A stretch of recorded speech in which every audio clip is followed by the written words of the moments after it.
Servus Leute, heute sind wir wieder zu zweit mal wieder vor der Kamera und heute geht es um das lang versprochene Video zu verschiedenen Produkten bei verschiedenen Haartypen und Frisuren.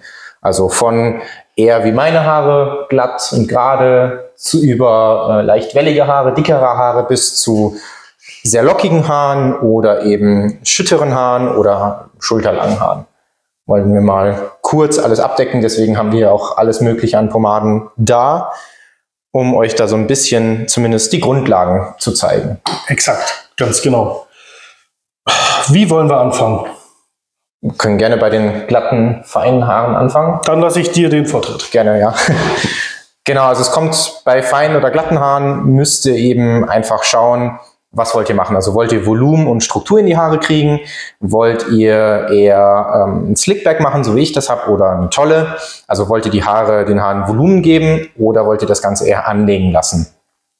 Genau, für Volumen und Struktur beziehungsweise diese Messy Looks sind eigentlich die Pre-Styler oder die Clays und matten Pasten am besten.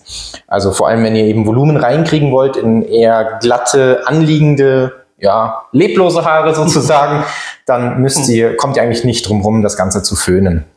Also da kann eben so ein Pre-Styler helfen, zum Beispiel der Nubibus von By Elementum oder die Pre-Styler von Rarecraft, indem ihr die einfach vorher einarbeitet ins feuchte Haar und das Ganze dann hochföhnt. Da kriegt ihr dann schön Struktur und Volumen rein und könnt das Ganze dann mit matten Pasten, wie zum Beispiel der matten Paste von O'Dowd's oder der Terra von By Elementum, das Ganze fixieren oder eben mit Clays wie der Kelly, der matten Clay von Holy Barber oder der Medium Hold von Hole Up.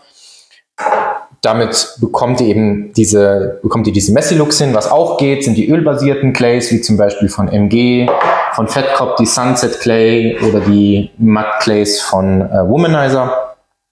Mit was es definitiv nicht geht, diese Messy Looks, oder was eher ungeeignet ist, sind die ganzen ölbasierten Pomaden, weil sie zu schwer sind, egal ob ihr jetzt mittelfeste nehmt, Firm Hold, ganz fest oder ganz weich, weil sie eben zu ölig sind, zu schwer sind, das Haar zu schwer machen und dann eben das Volumen einfach rausnehmen und vor allem auch zu glänzend sind. Also bei ölbasierten Pomaden ist es einfach immer besser, einen Kamm zu nehmen, um diese Kammlinien zu machen, sonst sieht es einfach fettig aus sozusagen. Auch die wasserbasierten Pomaden sind eher da besser, um Kammlinien zu kriegen, auch wenn ihr das Volumen halten könnt, weil die nicht ganz so fest werden, aber diese Messy Looks oder diese wuscheligen Looks funktionieren einfach nicht. Ganz im Gegensatz dazu, wenn ihr eben anliegende Frisuren haben wollt, einen Slickback haben wollt, einen Seitenscheitel haben wollt oder auch in die Höhe gehen wollt mit einer Pomp zum Beispiel, dann bietet es sich eben an, die ölbasierten oder wasserbasierten Pomaden zu nehmen. Wenn das Ganze eher anliegen soll, dann lohnen sich die weichen Pomaden eher, also die Wildcard von MG zum Beispiel, die Superlight, die Green Sailor, die mittelfesten, zum Beispiel die Don Draper, die Orangene Dux oder die 50-50 von Mary's. Was auch noch ganz gut funktioniert, sind die Firm Hold Pomaden, vor allem wenn ihr dann eher ein bisschen in die Höhe gehen wollt, weil ihr dann ein bisschen mehr Halt braucht. Was bei feinen Haaren dann aber irgendwann Schluss ist, ist sozusagen, ihr könnt nicht immer nur mehr an Halt nehmen. Haben wir öfter, dass Leute fragen, ich habe schon die die ganz feste von Don Draper oder die ganz feste sogar von Womanizer, die gelbe, und es hält bei mir einfach nicht, die Haare stehen ab. Das kommt einfach daher, dass ihr zu fest seid sozusagen. Ihr könnt nicht dann noch fester gehen und hoffen, dass es dann hält, sondern gerade bei feinen, glatten Haaren ist meistens bei Firm Hold Schluss, weil ihr dann einfach zu wachsige Haare kriegt und dann stehen sie an den Seiten oder hinten ab und werden einfach zu wachsig. Da sind die Haare zu fein dafür. Genau, das zu den feinen und glatten Haaren. Genau, und da ist jetzt im Grunde, spielt es keine große Rolle, ob ihr sehr dünnes, gerades Haar habt oder eher dickeres, gerades Haar. Das Ergebnis ist im Grunde fast das gleiche bei den Produkten, nur dass ihr dann, gerade wenn es um lockere Frisuren oder Ähnliches geht, ihr mit der Menge ein bisschen arbeiten müsst, weil ihr tendenziell wahrscheinlich ein bisschen mehr Produkt braucht.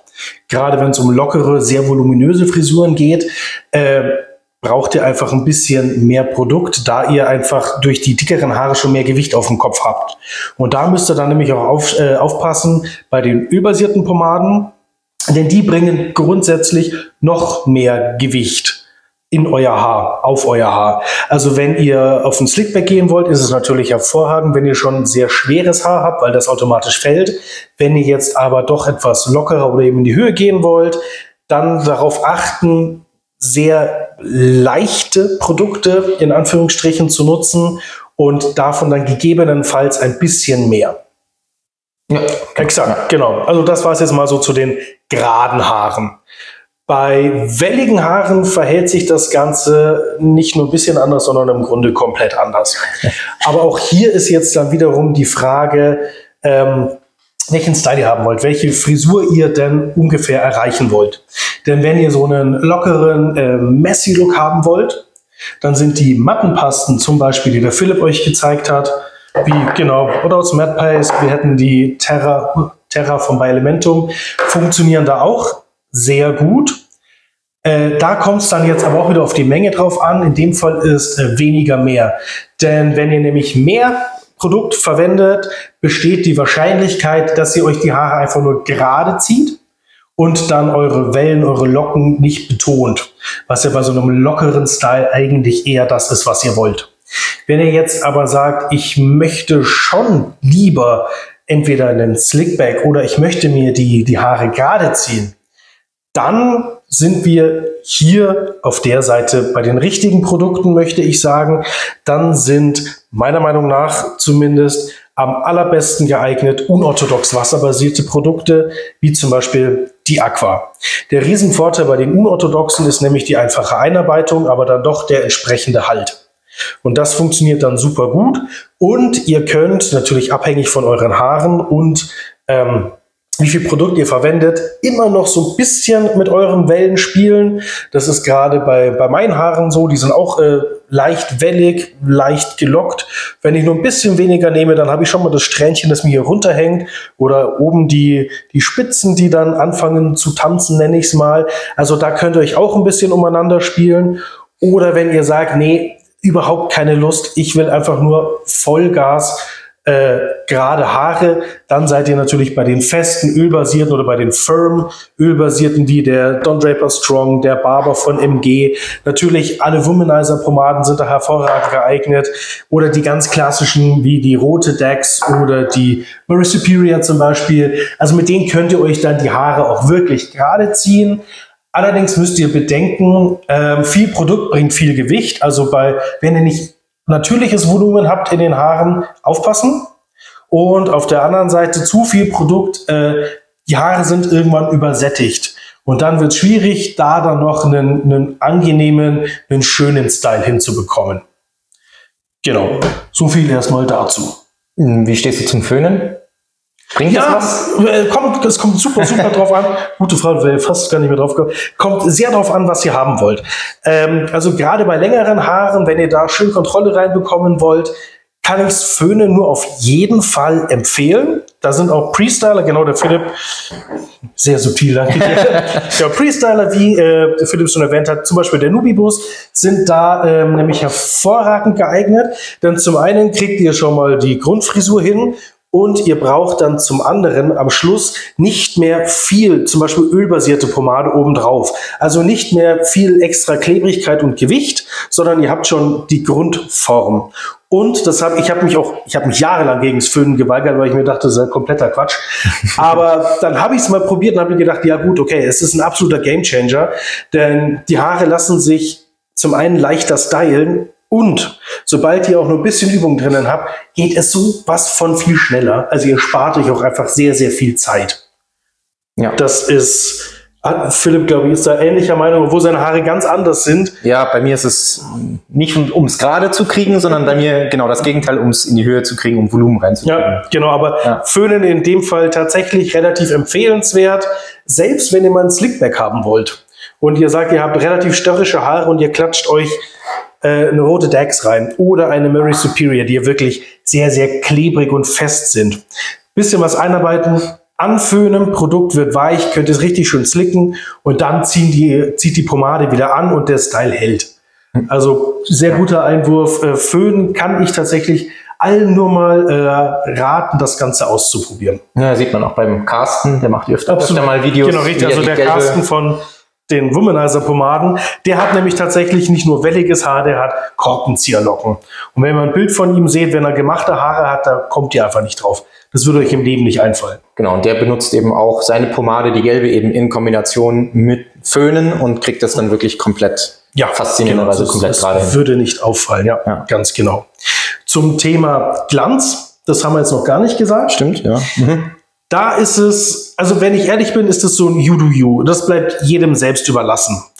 Grundsätzlich ist es aber so, es hängt auch viel von der Haarfarbe ab und wie dick euer Haar ist.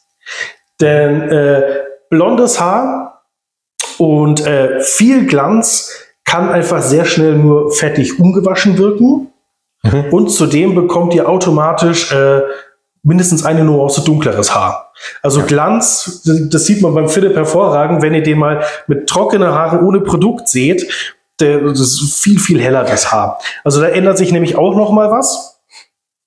Aber wie gesagt, an sich, es bleibt jedem selbst überlassen, ob Glanz, ja, nein. Nur ein Hinweis, es könnte halt gegebenenfalls dann einfach nur ungepflegt aussehen und nicht gewollt. Ja, genau. Richtig. Dann zu lockigem Haar, also vor allem lockig, wenn sie etwas länger sind, da wieder der Stichpunkt Glanz.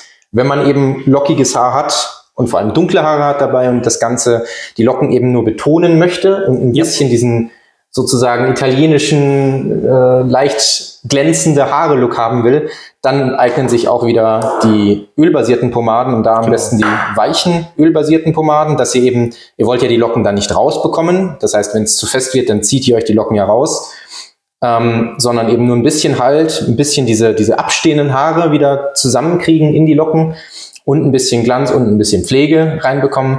Dann lohnen sich eben die leichten, weichen, ölbasierten Pomaden, eben wie die Superlight. Was auch geht, ist zum Beispiel Montibus Freestyler. Der hat nämlich nicht ganz so viel Wachs drin, nicht ganz so viel Halt drin und betont einfach die Locken ein bisschen. Genau, und Oats Conditioning Cream wäre auch noch eine Empfehlung. Ja. Die Brill Cream würde auch gehen, genau.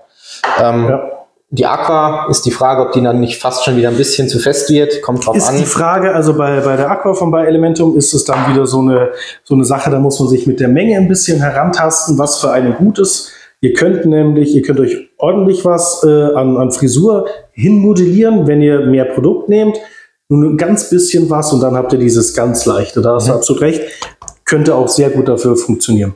Was theoretisch auch noch geht, aber dann härtet es natürlich ein bisschen aus, sind die wasserbasierten Pomaden, wenn man da ein bisschen was nimmt, um die Locken zu definieren, um ein bisschen Glanz reinzukriegen, obwohl wasserbasierte Pomaden ja immer mit der Zeit, wenn sie aushärten, auch matter werden. Dann ist wieder die Frage, ob das ist das, was ihr wollt. Genau, ja. Wenn man die Locken eben gerade kriegen will, dann muss man das machen, was der Carsten von Womanizer ganz genau richtig, was ich bei den welligen Haaren schon gesagt hatte, wird hier dann einfach nur ein Stückchen aufwendiger, wobei das auch alles einfach nur eine Übungssache ist. Je öfter ihr das Ganze macht, umso einfacher geht euch das dann von der Hand. Was ein Punkt ist, der das lockige als auch das wellige Haar betrifft, wenn ihr euch sehr gut gekämmte, respektive voluminöse Frisur machen wollt, wie eine Pomp, also eine Tolle oder ähnliches, alles, was in diese Richtung geht, dann sind klassische Gelpomaden, wasserbasierte Pomaden, wie zum Beispiel hier die Suavecito, eher schlecht geeignet. Denn diese Pomaden haben von vornherein, also zum Beginn des Einarbeitens, geben die nicht genug Halt, Struktur, um euer Haar schon zu bändigen, sondern das ist an sich natürlich der Vorteil, wasserbasierte Pomaden ziehen ja mit der Zeit an und werden fest. Ich zum Beispiel habe aber gemerkt, das funktioniert bei mir einfach nicht, weil bis die Pomade fest geworden ist, machen meine Haare schon wieder, was sie wollen. Und dann endet das Ganze im Chaos, die Kämme fliegen durchs Bad und es wird sehr viel geflucht. Insofern, wenn ihr einfach nur so ein bisschen was reinpackt, ist es natürlich für ein ganz bisschen Struktur und Textur absolut empfehlenswert. Aber wenn ihr euch jetzt wirklich die hohe Tolle aufbauen wollt Obacht bei rein wasserbasierten Pomaden, weil der Grundhalt am Anfang noch nicht gegeben ist. Das ist dann nochmal ein Unterschied zu den unorthodox wasserbasierten, da die ja alle auch ein Wachs enthalten und das hat von vornherein schon mal einen Grundhalt. Und da werdet ihr auch mal einen Unterschied merken. Aber auch wenn man, glaube ich, einen Slickback haben will, oder? Dann werden die wahrscheinlich auch, schwierig. Also kommen die Locken wieder raus. Ja, wenn ihr sehr lange Haare habt, dann wird's wieder witzig. Aber ja, es gibt ein paar Pomaden, wie jetzt, ich glaube, die Far East zum Beispiel, mit der könnte ich mir auch die Far East von Brosh, mit der könnte ich mir auch einen Slickback hinklatschen, weil die hat Halt und die ist schön klebrig. Die ist echt Das ist nämlich der Vorteil daran. Aber es gibt andere, wenn ich gerade mittelfeste, wasserbasierte Pomaden, funktioniert einfach leider nicht. Da merke ich sofort, meine Haare stellen sich einfach zack wieder hoch und dann vergebe eine Liebesmühe. Ja. Genau. Zum Thema sehr dünne Haare, schüttere Haare, also wenn die nicht nur dünn sind wie bei mir, sondern quasi, wenn langsam die Haare ausfallen, blöd gesagt, wenn es schütter wird, wenn es weniger Haare werden oder bei transplantierten Haaren, sind wir auch wieder bei einem anderen Thema. Da müssten wir eigentlich weggehen von Glanz, weil Glanz die Haare ja schwer macht. Das heißt, sie liegen an, sie werden vor allem strähnig und bei wenig Haaren sieht man dann ganz schnell auf die Kopfhaut. Und dann, das ist ja das, was viele eben nicht wollen, da eignen sich dann fast egal, welche Frisur ihr haben wollt, ob ihr in die Höhe gehen wollt oder eben einen Slickback haben wollt, ob ihr nur einen ganz lockeren Look haben wollt, eignen sich die Pre-Styler eigentlich ziemlich gut dafür, weil ihr eben mit den wenigen Haaren viel Volumen kriegen wollt. Was auch geht, sind matte Pasten, zum Beispiel die Matte Cream von Holy Barber oder die Natural Matte Cream von Layrite. Da ist eben die Sache, ihr wollt ja Halt haben, aber das Ganze eben in nicht glänzend, weil man sonst eben auf die Kopfhaut sieht. Matte Pasten gehen auch, da müsst ihr nur ein bisschen aufpassen, weil die ja doch ein bisschen stärker anziehen als die Creams zum Beispiel oder die Pre-Styler. Auch die Clays gehen auch, da müsst ihr aber auch schauen, zum Beispiel die Medium Hold von Hole Up würde sich besser eignen als zum Beispiel die Matte Clay von Holy Barber, weil die wieder zu fest wird. Vor allem auch bei transplantierten Haaren, dass sie da nichts ausreißt, weil sie dann doch relativ schnell anzieht. Ja. Ansonsten ölbasierte Pomaden, egal ob weich, mittelfest, gut, die ganz festen fallen dann sowieso weg, aber auch die wasserbasierten, das Problem ist einfach, dass die zu stark glänzen. Selbst die mit der Zeit ja matter werden, ihr habt einfach diese strähnige Optik und das ist einfach, das wird dann nichts. Das Einzige, was noch geht, ist zum Beispiel auch eine ölbasierte Clay, obwohl ihr auch hier wieder schauen müsst, wie viele Haare ihr sozusagen habt, weil die sonst auch teilweise einfach zu fest werden können und zu schwer werden können. UVB-Pomaden würden noch funktionieren, vor allem die etwas mattereren, sozusagen die All-Purpose würde da noch ganz gut gehen. Von First Hand, die würde noch funktionieren, aber es ist genau wie der Philipp sagt, das ist am Ende nämlich kontraproduktiv, weil ihr genau das Gegenteil von dem erreicht, was ihr eigentlich wolltet. Das Haar wirkt nicht mehr voller, sondern man sieht einfach, das ist, wie man es früher gesagt hat, die letzten 3 Haare über die Glatze drüber gekämmt, dass es nach was aussieht. So kann das dann kommen. Bei sowas ist es dann auch, finde ich zumindest, sehr, sehr hilfreich, wenn ihr euch mal noch einen kleinen Handspiegel oder Ähnliches holt und dann nach dem Styling euch einfach mal rundum betrachtet im Spiegel. Wie sieht's aus? Wie wirkt denn was? Finde ich persönlich zumindest, also selbst bei meinen Haaren finde ich das auch super hilfreich. Ja. Genau. Und was noch ein Ding ist, gerade wegen den transplantierten Haaren, da ist es ganz, ganz, ganz wichtig, dass bis ihr anfangt, wieder Pomade oder andere Produkte zu verwenden für die Haare, klärt das mit eurem Dermatologen, mit der Dermatologin ab, weil sonst könnte es nämlich sein, dass eure Kopfhaut viel zu überfordert wird, dass sie viel zu schnell gereizt wird, dass es allergische Reaktionen geben kann, selbst bei ganz simplen, schlichten, ölbasierten Pomaden mit 3 Zutaten. Also in dem Fall am liebsten, uns ist es am liebsten, das sagen wir eigentlich auch immer, erst nochmal abklären, ob das denn inzwischen wirklich alles in Ordnung ist, ob alles richtig verheilt, abgeheilt ist und dann können wir auf jeden Fall loslegen. Ja, genau. Genau, nur nochmal als kleiner, finde ich aber doch wichtiger Einblick. Ja, du hast auf jeden Fall recht, ja. Genau, dann hätten wir noch ein Thema lange Haare, vor allem, weil die jetzt aktuell sehr im Trend sind, also die Jason Momoa schulterlange Haare. Da kriegen wir auch immer öfter die Frage, was kann man denn da verwenden? Und da ist es eigentlich auch relativ einfach.